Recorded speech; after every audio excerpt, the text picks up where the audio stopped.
all the backpacks tonight. Yeah, he's been great. We have two guys here, with him and PG from here. And it's rare when players can go back to their communities and play in the community at the same time. And we have two of them. And they both, Kawhi did it earlier in the summer, and now he's doing it again. It's been wonderful for him. It's been good. I like the support that the organization has given him to do it. And I like the fact that he likes doing it. Hey, Coach, I know the win's important tonight, but are you more thinking about the seeding or just getting the team, the chemistry and the team right with the W today? Yeah, I'm assuming that the win, I guess, because I don't even know where we're at in the seeding, so I would tell you for sure it's that.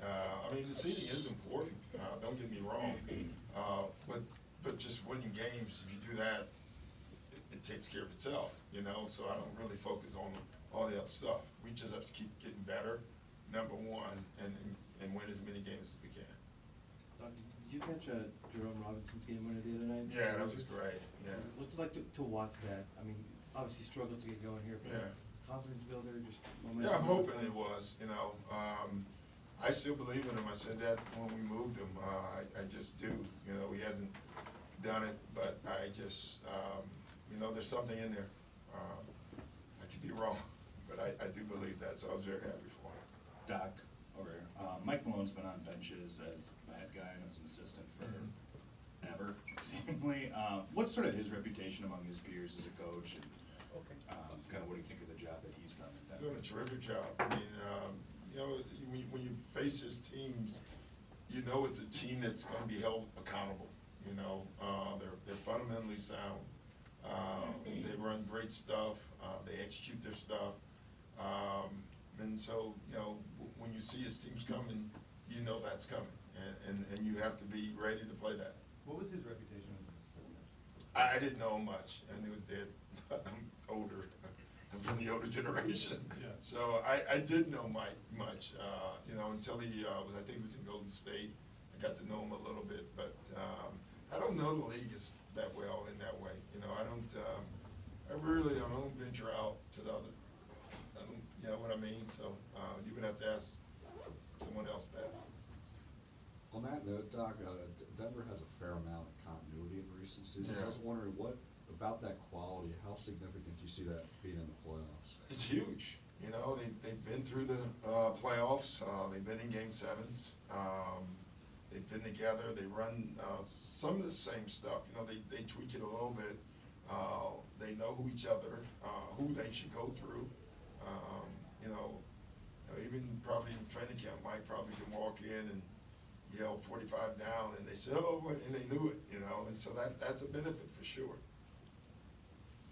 Can you see that when you play them in a game? Oh, yeah, any of those teams, in some ways, obviously, at least you know it's coming, so you can get ready for it. But they read each other so well. All of them do. I know Jokic gets the credit because he's such a great passer. He really is, but they all are off their stuff. They know every option. We were talking about with our team, just learning continuity a little bit, and you can tell continuity when the team can get to the first, second, third option and then make the play after the play. Teams that have been together can do that. Teams that haven't struggled doing that, and that's what we're trying to get. Doc, last year, Pat was kind of cold from three early in the season. Yeah. Same thing this year and comes on late. Yeah. Is that a coincidence? Why is that? And what does it do for you guys when he's able to knock down those corners? Well, I don't know if it's a coincidence or not, but it's happened twice. So I'm not sure. But he's a career. He's a 40% three-point shooter, and so he is a three-point shooter. The thing is, you're not going to let PG shoot him. You're not going to let Sham shoot him. You're not going to let Marcus shoot him. So you're not going to let Kawhi shoot him. So he's the chosen one, and sometimes, and I love that he is because he wants it. He wants you to leave him. He has a lot of courage. That's what makes him a good player. You mentioned that Jokic gets all the credit, and I remember even last year you said he was the best passing big man in the league by far. Is there something you feel like is underappreciated or about his game? I don't think it's underappreciated anymore. I think probably when he first started it was. I doubt he was underappreciated. Still think in some ways he still is. You know, I don't think people really realize how good he is. You know, just watch the games. You know, watch tape of him. He has the best tempo. Just watching him. I mean, you can't like rush him.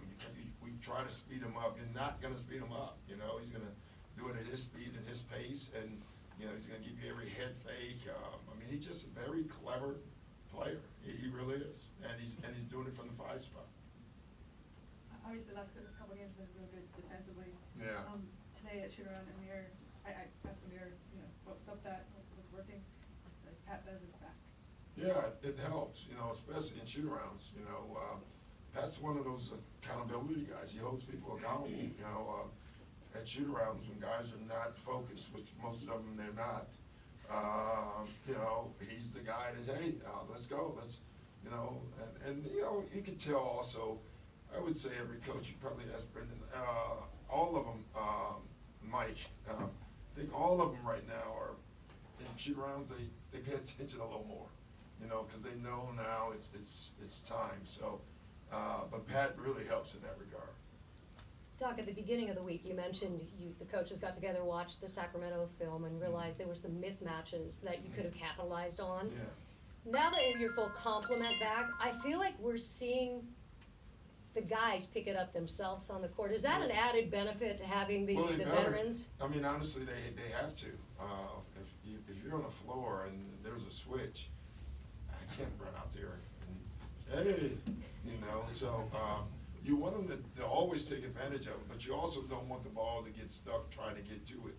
You know, I always think the ball will find it anyway, if you're playing good, solid basketball. So I think our guys are seeing it. They're seeing matchups better. That's what we talk about a lot. If you see a matchup, let's see if we can get to that matchup.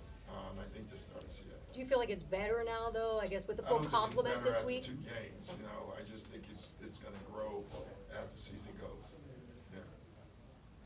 When you guys played each other in January, you had 3 close quarters. I think you won 2 of those 3, and then they had that monster second quarter. Yeah, I didn't What- see the 4th quarter. What did you learn from that game and that second quarter in particular that you can kind of apply tonight? Well, what I learned in the game, if you turn the ball over against him, you're gonna lose, you know, and we had a high volume of turnovers in that game. And then they put on a back cutting clinic against us. I thought we put on a break the defensive rule game that night as well. So if you do those things, you're gonna lose to them. Like I said, they're very sound, you know, and they will take advantage of you if you aren't solid. And I didn't think we were very solid that night. All right, guys, thank you. Thank you, Doc.